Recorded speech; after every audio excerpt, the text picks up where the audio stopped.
만나 뵈서 반갑습니다. 오늘 사회하시는 장 목사님 섬기는 교회 와서 또 목사님을 만나니까 더 반가운 느낌입니다. 왜냐하면 고신대 제자이기 때문입니다. 제가 2012년 평생 고신대 교수 생활을 하고 마지막 부총장을 마치고 교수 정년 은퇴를 그때 이미 했습니다. 교수 정년 은퇴는 65세죠. 그런데 부산 외대에 또 연결이 돼서 부산 외대는 교파가 없기 때문에 지금 이 나이까지 제가 재단의 이사로 그리고 교회 담임 목사로서 일을 하고 있습니다. 오늘 이런 말씀 전하는 기회를 가지게 되어서 아주 명예롭게 여깁니다.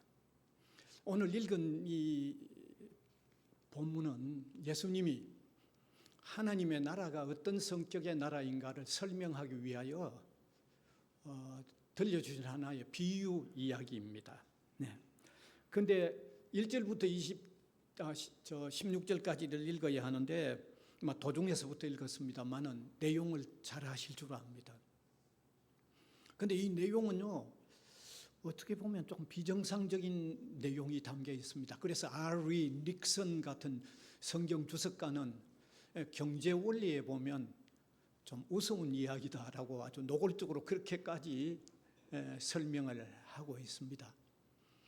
그러면 경제 원리에서 볼 때 좀 우습게 보이는 이 내용 속에 담겨 있는 하나님의 나라는 어떤 성격으로 구성되어 있는가 오늘 함께 나누기를 원합니다. 자, 이 내용을 우리가 좀 더 마음에 와닿도록 깨달으려고 하면 이 본문의 그 내용을 아주 세밀하게 한번 그려볼 필요가 있습니다. 마치 한 폭의 세밀한 정물화 그림을 그리듯이 우리 마음속에 그려보셔야 됩니다. 이 본문뿐만 아니라 다른 모든 본문이 항상 그렇죠. 아주 세밀하게 마음에 그려볼 때 아주 더 깊이 깨달아지는 게 있기 때문입니다. 자, 그러면 저하고 같이 한번 이 그림을 한번 그려봅시다. 본문의 그림을 머릿속에 한번 그려봅시다. 포도원을 경영하는 주인이 있었는데 얼마나 할 일이 많았으면 일꾼을 불러들이는데 하루에 5번 불러드립니다. 하루에 5번 불러드립니다. 주인이 제일 첫 번째 나가서 일꾼 불러들였을 때가 여기 이른 아침에 이렇게 돼 있는데 지금 우리 시간으로 환산하면 오전 6시입니다. 그 당시는 오전 6시부터 하루 종일 일해야 그게 하루 일입니다. 그래서 주인이 품꾼들을 들여보낼 때 한 데나리온 주겠다고 얘기했습니다. 한 데나리온 그 당시 하루 종일 정식 품삯입니다. 정식으로 주는 품삯입니다. 그 다음에 또 두 번째 주인이 또 나갔는데 유대 시간으로 제3시라고 돼 있어요. 여러분, 유대 시간을 우리 시간으로 환산하는 방법을 제가 알려드리면 유대 시간에 6시간을 더하면 우리 시간입니다. 제3시는 두 번째 제3시는 오전 9시죠. 그런데 품삯은 한 데나리온이라고 얘기하지 않았습니다. 4절 보면 얼마인지 기록되어 있어요. 한번 보실래요? 4절에 얼마 준다고 되어 있습니까? 두 번째 들어간 사람, 9시에 들어간 사람. 상당하게 그렇게 되어 있죠. 상당하게. 이거는 상당하게라는 말은 일한 만큼 준다 그 말입니다. 9시에 들어갔으니까 9시부터 들어간 만큼 준다 그 말이죠. 6시부터 가야만 하루 종일 품삯, 정식 품삯을 주는데 9시에 들어가니까 하루 종일 거 못 주잖아요. 그러니까 상당하게 준다고 두 번째 들여보냈습니다. 그 다음에 세 번째 유대시간 제6시인데 우리 시간으로 12시죠. 거의 반나절이 지나가 버렸잖아요. 근데 세 번째부터는 품삯은 아예 얼마 준다는 말이 아예 없습니다. 성경 20장 1절에서부터 16절까지 읽어보세요. 없죠. 두 번째는 그래도 상당하게라고 붙였는데 12시부터는 말이 없습니다. 아무리 찾아봐도 없습니다. 안 주는 걸까요? 아니면 말할 필요가 없다는 걸까요? 말할 필요가 없다는 거죠. 여러분, 통례로 되어 있는 것, 일반화되어 있는 것은 말을 안 하는 게 그게 당연합니다. 일반화되어 있고 통례로 되어 있는 거 말할 필요가 없잖아요. 그걸 말하면 이상하죠. 여러분, 지난날 일기를 아마 써보셨을 텐데 일기 쓸 때 아침에 일어나서 세수하고 밥 먹었다는 거 씁니까? 안 씁니까? 그거는 통례로 되어 있고 일반화되어 있기 때문에 안 쓰는 거죠. 그게 안 쓰여져야만 아침에 세수하고 밥 먹었다는 게 틀림없다는 겁니다. 그런데 어느 날 세수한 게 일기에 오늘 아침에 무슨 세수했다고 써여 있으면 그 세수는 특별한 세수입니다. 뭐 선보러 가는 세수든지 특별한 세수입니다. 왜 제가 이런 말씀을 드리는가 하면 일반화된 거는 말할 필요가 없죠. 그러니까 여기 아예 말이 없습니다. 그 다음에 또 유대 시간으로 네 번째 제9시에 나갔는데 이건 우리 시간 몇 시됩니까? 오후 3시죠.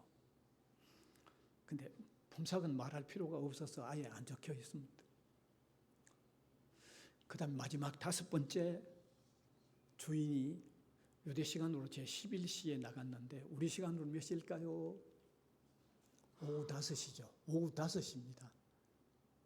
일 마칠 때쯤 다 돼가지고 또 일꾼이 필요해서 또 나가서 다섯 번째 오후 5시에 또 일꾼들을 들여보냈죠.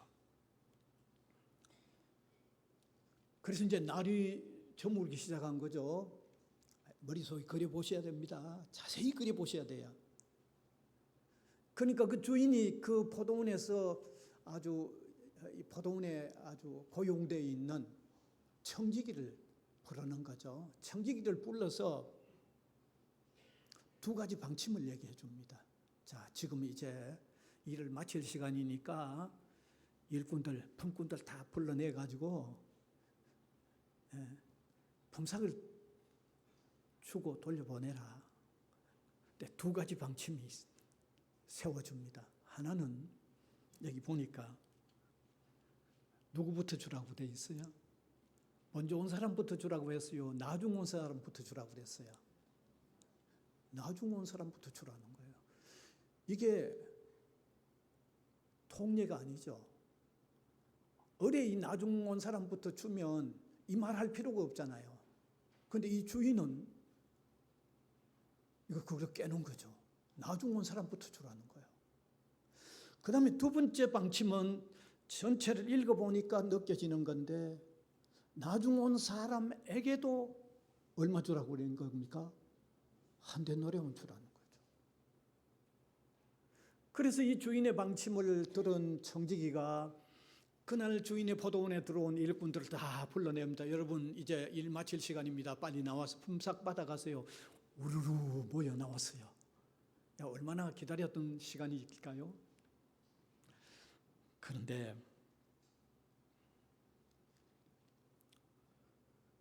청지기가 누구부터 부르는가 하면 거기 일하러 왔던 품꾼들의 그 상상을 깨는 거죠. 누구부터 부릅니까? 5시에 온 사람부터 부르는 거죠. 먼저 온 사람들이 뭐 기분이 좋을까요, 나쁠까요? 머리에 한번 자세히 그려보세요. 목사님, 먼저 온 사람들이 기분 좋을까요, 안 좋을까요? 별로 좀 기분 나쁘죠. 뭐 그래도 뭐 어쩝니까? 뭐 순서는 뭐 그렇게 중요 안 하잖아요. 뭐 곧 자기 순서가 될 거니까. 그런데 마지막 온 사람에게 주는 것 보고는 이 사람들이 기대가 풍선처럼 부풀기 시작하는 거죠. 이해가 됩니까? 마지막 온 사람에게 얼마 주니까? 하루 종일 품삯 한 데노량을 딱 주니까 이 먼저 온 사람들의 기대가 부풀기 시작한 거죠. 이야, 오늘 살다가 이 횡재가 만난 게 아닌가. 자기들의 서툰 계산으로도 계산해 보면 그날은요, 와, 살다가 이런 때도 있나 싶을 정도로 엄청나게 받을 걸 생각하죠. 그런데 그 기대가 곧 깨어졌어요. 자기들 순서가 왔는데 얼마 줍니까? 먼저 온 사람들에게 얼마 줍니까? 이때는 달랑이라고 붙여야 돼요. 달랑 한 데나리온 주는 거죠. 자, 한번 생각해 보세요. 조금 전에 순서 틀려가지고 조금 기분 나빴는데, 그러나 마지막에 온 사람에게도 엄청 주는 것 보니까 그건 풀어지고 기대가 풍선처럼 부풀었다가 막상 달랑 한 데나리온 주니까 이게 다시 속이 비틀어지기 시작하는 거죠. 한번 생각해 보세요. 이건 보통 일이 아닙니다. 여러분이 먼저 들어온 사람 같으면 어떻게 하셨겠어요? 저는 고맙다고 그냥 갔을는지 모르는데, 아마 이 중에 어떤 분들은 이 집이 희한한 집이 있네 하고 아마 그도 붙이기 시작할 거예요. 거기 무슨 삽이 있으면 그 집 포도나무는 다 파엎어버리고 싶고, 그죠? 톱이 있으면 그 집 포도나무 다 잘라버리고 싶고, 그럴 게 아닐까요? 그렇습니까? 그렇습니까? 반응이 없으시니까 그렇겠죠. 네. 그때 주인이 그들을 다시 불러서 아침에 들어올 때 약속했던 것을 상기시킨 거죠. 한 데나리온, 여기 이거 보면 아침에 한 대 2절이죠. 그러니까 할 말은 없습니다만은 정말 얼마나 속이 상하고 같겠어요. 사실 이 비유 이야기에 의하면 먼저 온 사람들의 사기와 의욕을 철저히 꺾어버립니다. 아마 그 다음 주인의 아침에 거기 사람이 나와 있는데 그 주인이 또 일꾼 부르러 오면 비실비실 피할지도 모를 겁니다. 아, 저분한테는 빨리 가면 안 돼. 어디 숨어 있다가 5시쯤 올 때 부를 때 그때 가야 돼 하고 그럴 겁니다. 그다음에 먼저 온 사람의 사기와 의욕을 꺾어버릴 뿐만 아니라 두 번째로 고용주와 고용인 간의 임금 원리가 철저히 깨지는 거죠. 여러분, 누가 사업을 시작하셔가지고 오후 5시에 온 사람을 아침 6시에 온 사람하고 같이 계속하면 주면 그 사업이 되겠어요, 안 되겠어요? 감이 안 잡으시는 분이 한번 해보실래요? 사업 되겠어요, 안 되겠어요? 안 되죠. 그러니까 이 이야기가 이게 보통 비정상적인 이야기죠. 정상적인 이야기가 아니라는 말이 맞는 거죠. 아르위 닉슨이라는 주석가가 말하듯이. 자, 그러면 이렇게 경제 원리든지 무슨 먼저 온 사람의 사기와 의욕을 꺾어버리는 이 이야기에 담겨 있는 하나님의 나라는 도대체 어떤 나라인가 하는 거죠.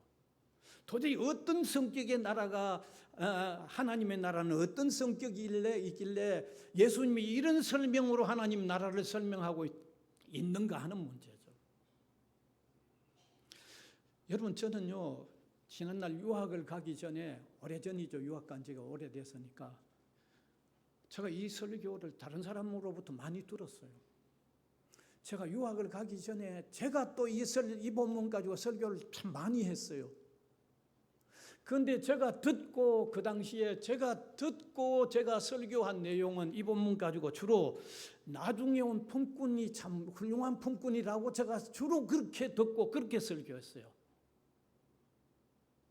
비록 오후 5시에 와서 일은 조금밖에 안 했지만은 정말 죽자 사자 최선 성의를 다해서 주인은 한 데나리온 줄만하다고 생각해서 한 데나리온 주었다.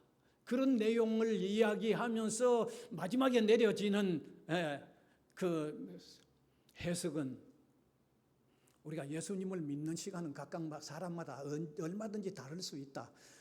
예수 믿는 게 좀 늦을지라도 낙심하지 말고 그때부터 충성스럽게 일을 해라. 그러면 하나님께서 또 은혜를 주신다. 오히려 그 사람이 먼저 될 수도 있다. 주로 그렇게 들었고 그렇게 설교를 했어요. 저도.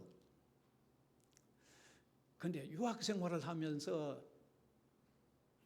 제가 설교하는 기회가 한 번 있어서 이 참고도서든지 원서든지 이런 거를 보면서 이게 듣고 제가 얘기했던 내용하고는 좀 다른 것을 느끼기 시작한 거죠.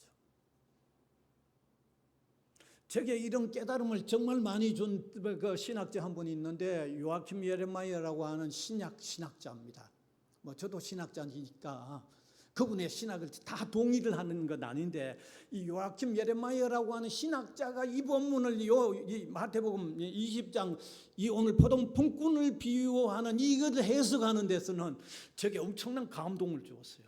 이분도 이거는 마지막에 들어온 품꾼 강조하려고 하는 게 아니고 포도원 주인을 강조하는 거라는 거죠.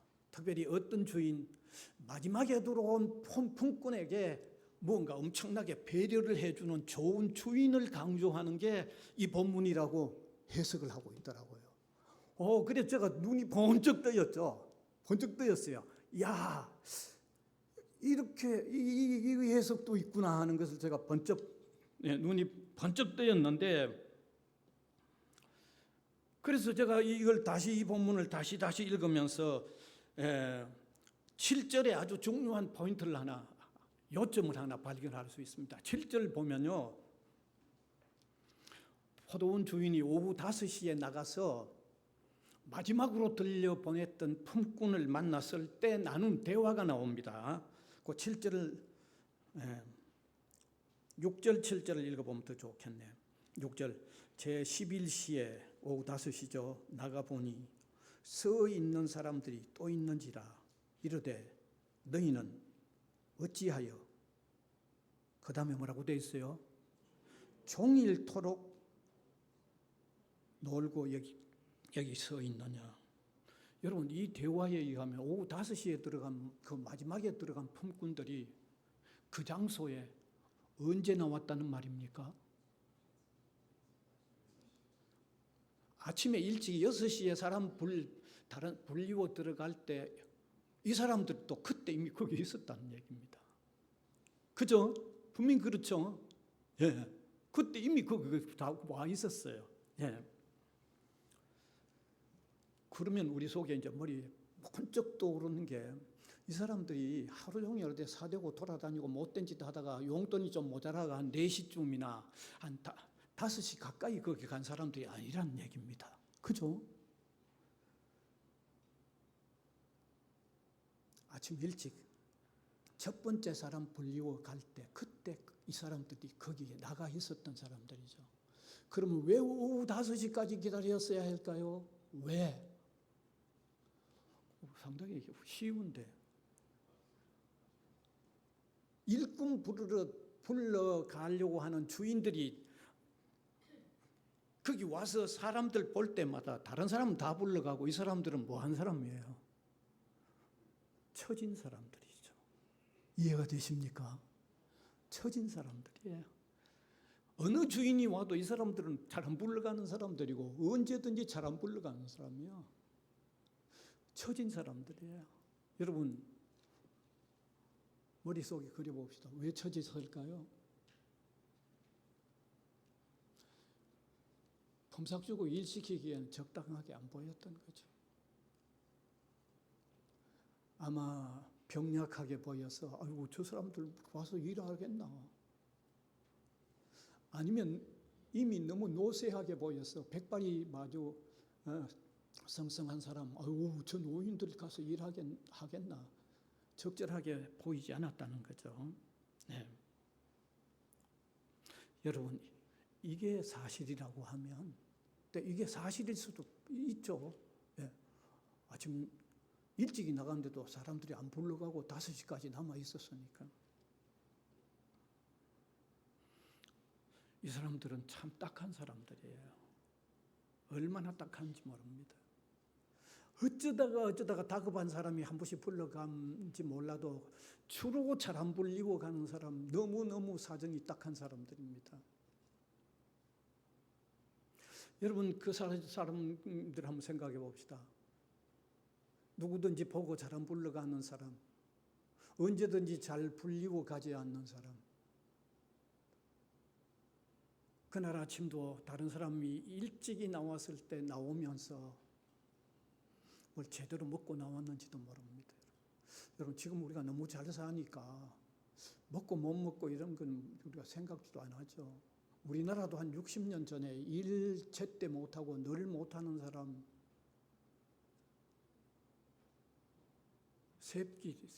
하루 세 번 못 먹었어요. 그때 뭐 거지들이 얼마나 많았는데. 그렇잖아요.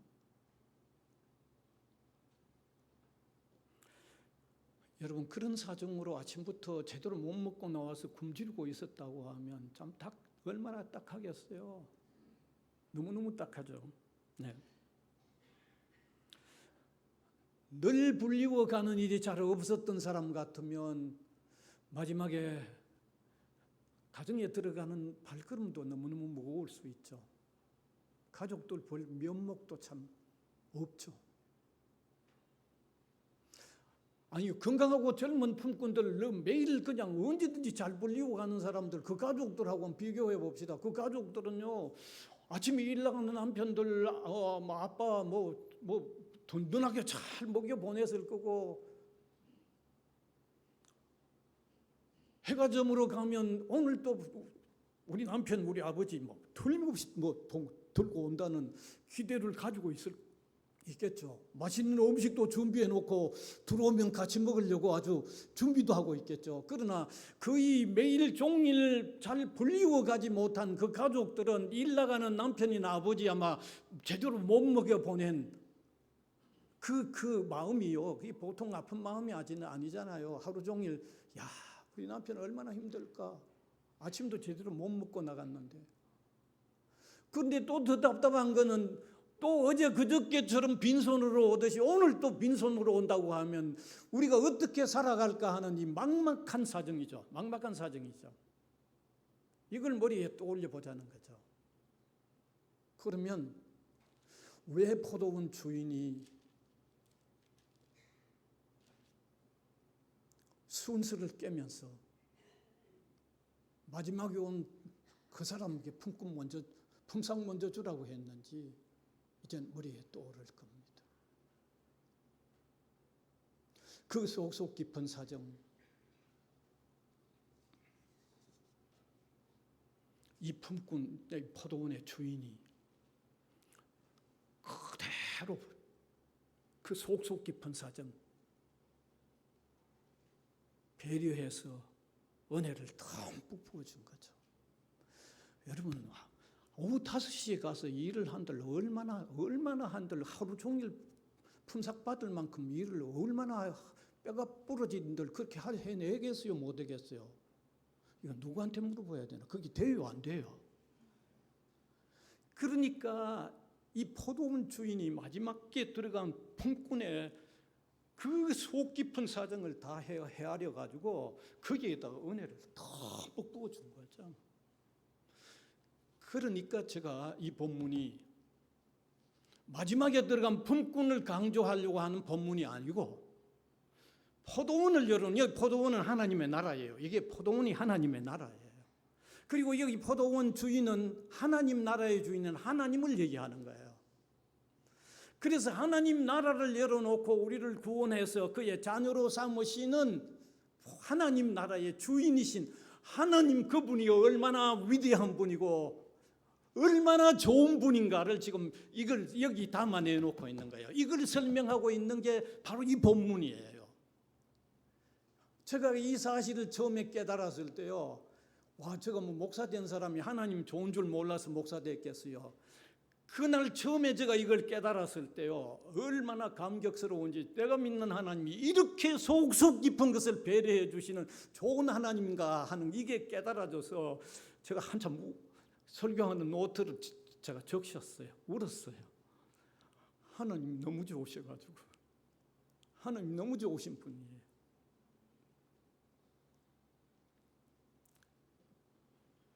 그래서 오늘 여기 본문 1절도 이 품꾼 얘기하려고 하는 게 아니고 포도원 주인 얘기하려고 하는 거라는 것을 여기 밝히고 있잖아요. 1절 보세요. 1절 같이 한번 읽을까요?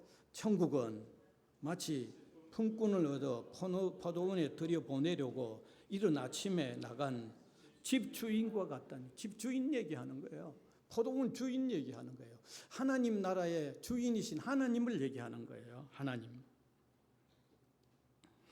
그래서 저는 이 본문을 통해서 제가 한 3가지 메시지를 제가 깨달았는데, 먼저는 하나님은 나를 그 나라의 백성으로 삼아 주신 것은, 하나님이 나를 그 나라의 하나님 나라의 구원받은 자녀요 백성으로 삼아 주신 것은 오직 나를 불쌍히 여겨주시고 내 속속 깊은 사정을 아시고 은혜를 베풀어 주셔서 내가 구원받은 하나님의 나라 자녀요 하나님의 백성이 되었다는 사실을 제가 깨달았습니다. 사랑하는 성도 여러분, 우리가 예수 그리스도를 믿고 죄사함 받고 하나님의 은혜로운 자녀요 백성이 된 것은요, 우리 자신의 선함이나 우리 자신의 강함이나 우리 자신이 잘나서가 아닙니다. 하나님이 내게 베풀어 주신 은혜의 결과라는 것을 깨달으시길 바랍니다. 바로 그 얘기를 하고 있는 거예요. 예.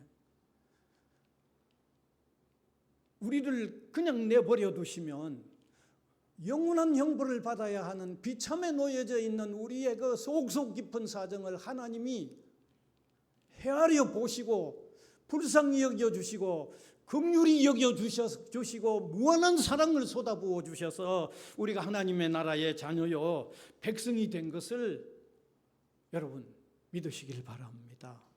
바로 우리가 하나님 나라의 자녀요 백성이 된 것은 우리 잘남 때문이 아니고 우리의 어떤 장점 때문이 아니고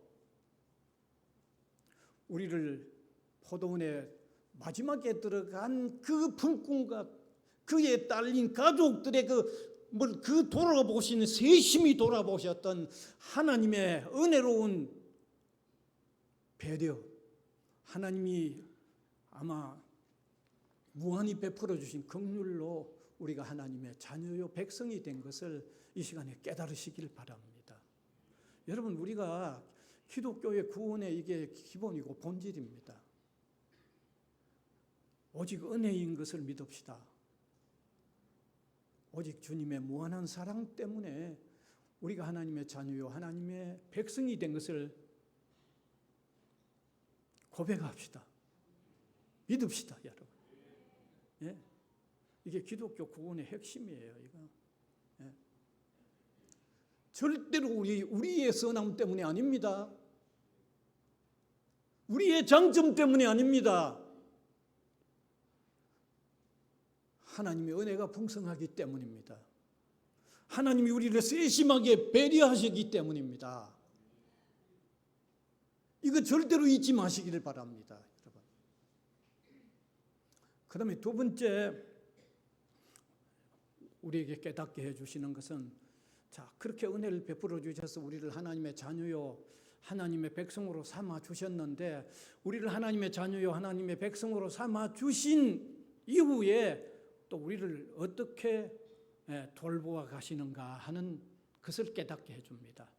여러분, 하나님께서 우리를 구원하시고 우리를 그냥 팽개쳐버린 게 아닙니다. 구원받은 소중한 자녀요 백성이 된 우리를 하나님은요 엄청나게 세심하게 배려해 주시고 함께 해 주십니다. 예. 하나님이 정말 세심하게 우리를 배려해 주십니다. 믿읍시다. 정말 세심하게 배려해 주십니다. 또 함께 해 주십니다, 여러분. 우리가 하나님께서 하나님의 백성인 우리를 돌보시고 함께 해 주신다는 그 표현이 아주 특수한 용어를 쓰고 있습니다. 히브리어로 야다라는 표현인데, 하나님이 우리를 알고 우리를 세밀히 배려하신다, 우리를 깊이 아신다라고 하실 때 그 안다는 표현이 히브리어로 야다라는 말인데, 이건 특수한 의미입니다. 부부가 결혼해서 서로 안다는 그런 뜻으로서 하나님께서 하나님의 자녀요 백성인 우리를 안다고 할 때 그 단어를 쓰고 있어요. 여러분, 우리가 일반적으로 뭐 사물을 아는 거하고 부부가 결혼해서 서로 아는 거는요, 그거는 판이하게 다릅니다. 부부가 서로 결혼해서 아는 거는요, 친한 친구가 서로 아는 거하고 다릅니다. 부모가 자녀를 아는 거하고 또 다르고 자녀가 부모를 아는 거하고 다릅니다. 부부가 서로 아는 거는 이건 뭐라고 설명을 해야 되노? 이건 뭐 다시 달리 설명할 길이 없네. 결혼해봐라 그 말밖에 못하겠네요. 예. 그렇게 아는 단어 야다라는 단어를 써서 구원받은 우리를 하나님은 아시고 배려해 나가신다는 거죠. 여기 마지막에 들어간 그 품꾼이요, 그 어려운 상황 누구에게도 말할 수도 없고 누구도 잘 몰라주는 그 세심한 사정을 다 아시고 배려하듯이 구원받은 우리 우리를 하나님은요 그렇게 아시고 배려해 나가시는 하나님이십니다. 하나님 나라의 성격이 바로 그렇습니다. 여러분, 세상에는 그렇지 않잖아요. 세상은 긴급한 어떤 일이 필요할 때 공정성이 없는 게 세상입니다. 참 세상이 참 삭막해요. 지금은 좀 좋아져 가지만은 과거에 제가 읽은 신문에 보면 이런 기사가 나 있었어요. 한 가정에 가족 중에 한 사람이 병이 걸렸는데 너무 어렵다 보니까 병원에 찾아갈 수가 없었어요. 그래도 시간을 보내다 보니까 더 위중한 거죠. 병이란 시간이 덜 가면 갈수록 더 심하잖아요. 나중에는 더 못 견디는 거죠. 그래서 가족이 떨쳐업고는 병원을 찾았는데 지금은 그렇게 하면 안 되죠. 과거에는 병원이 보증금이든지 이렇게 칠 수 없었을 때 제대로 안 받아주었잖아요. 그래 병원 몇 곳 돌다가 죽은 사람을 업고 돌아온 거야. 신문에 읽었어요. 이게 긴급한 일을 처리해 주는데 공정성이 없는 나라가 세상 나라예요. 그런데 오늘 여기 마지막 품꾼에게 배려해 준 그 세심한 배려로 우리를 아시고 우리를 통치해 주시는 하나님의 나라는 다른 것을 깨달으시길 바랍니다. 하나님의 나라는 다릅니다. 알겠어요? 예. 지금도 하나님의 그 세심한 배려는 우리 성도들 위에 있습니다. 그러나 있지만 아직도 죄가 작용하고 있고, 예? 세상에 악이 작용하고 있어서 그러한 배려가 100% 못 느껴질 수는 있습니다. 그러나 세상을 살다가 영원히 가게 되는 그 나라는 악의 영향도 받지 않고 어떤 악한 영향도 없습니다. 하나님의 세심한 배려가 100% 그대로 미치는 그 세계가 영원한 하나님의 나라입니다. 여러분, 미국 시민권 되는 게 한때 사람들 선호했죠. 하나님이 오늘 여기 포도원 주인처럼 배려하는 영원한 나라, 미국하고도 비교도 안 됩니다. 우리는 그 나라의 백성입니다. 우리가 그 나라로 갑니다. 알겠어요? 그래서 오늘 삶이 좀 힘들더라도 자부심을 가지자는 거예요. 우리는 잠깐 얼마 후면 그런 하나님의 배려와 세심한 통치가 있는 그 나라로 가는 백성이라고 하는 자부심 가지고 오늘을 이기고 참고 나가자는 거예요. 예. 우리 대단한 백성인 것을 깨달으시길 바랍니다. 그 다음에 세 번째 제가 발견한 사실은 바로 이겁니다. 하나님 제게 이렇게 물으신 거예요. 네가 오늘 그래도 뭐 교수도 됐고 뭐 신학자도 되고 별것 다 있고 지금 이 나이도 얘기해야 되냐 77인데 아직 이렇게 뭐 학교에 재단에 이사로 혹은 무슨 뭐 아직 목회하고 있는 이게 네가 네 자름 때문에 네 능력 때문에 네 지혜 때문이냐고 제가 물으시는 음성을 들어요. 이 본문으로 통해서. 오직 하나님의 은혜인 줄 믿으시길 바랍니다. 여러분 지금까지 살아오시면서 뭔가 이루신 것도 있을까요? 뭐 해오신 것도 있고 지금 이 본문으로 통해서 하나님이 물으십니다. 뭐라고 대답하실까요? 여러분 잘남, 여러분의 선함, 여러분의 유능함 때문이라고? 아니죠. 오직 은혜입니다라고 고백하시길 바랍니다. 오직 은혜입니다. 오직 은혜입니다. 우리가 이거 깊이 기억해야 됩니다. 이거 잊어버리면 교만해져요. 하나님께서 은혜를 베풀어서 지금까지 앞으로도 아주 승리하는 백성으로 살게 하셨는데 내 잘남, 내 유익함, 내 선함으로 이룬 것으로 생각하면 하나님 보실 때 정말 우스운 존재들입니다. 오늘 이 본문으로 통해서 오늘 내가 나의 됨은 오직 주님의 은혜라고 하는 고백을 다시 표현할 수 있기를 바랍니다. 이 고백 잊지 않고 지켜나가야 겸손하게 주님 섬기는 삶 살 수 있다는 것을 깊이 깨달으시길 바랍니다. 이제 마지막으로 말씀을 맺겠습니다. 저는 꼭 이 부탁을 꼭 부탁드리고 결론을 맺으려고 합니다. 여러분, 하나님 하면 지금까지 여러분의 마음속에 어떤 분으로 떠올리셨어요? 틀림없이 이렇게 떠올리셨을 거예요. 이 세상 만물을 창조하신 무한한 능력의 하나님, 지금도 저 먼 곳에서 이 우주 세계를 다스리고 계시는, 통치하고 계시는, 섭리하고 계시는 엄청난 능력의 하나님이라고 그렇게 믿고 있을 겁니다. 예, 맞습니다. 틀리지 않습니다. 그런데 제가 꼭 부탁드립니다. 여러분이 하나님을 그리는 그 그림 속에 한 가지 추가하시길 바랍니다. 마지막에 들어간 품꾼에게 그처럼 세밀하게 배려해 주시는 가까이 계시는 하나님의 그림을 여러분의 마음에 하나 더 추가시키길 바랍니다. 그러면 여러분 세상 살 동안에 하나님의 엄청난 위로 가운데 살아가실 수 있을 것입니다.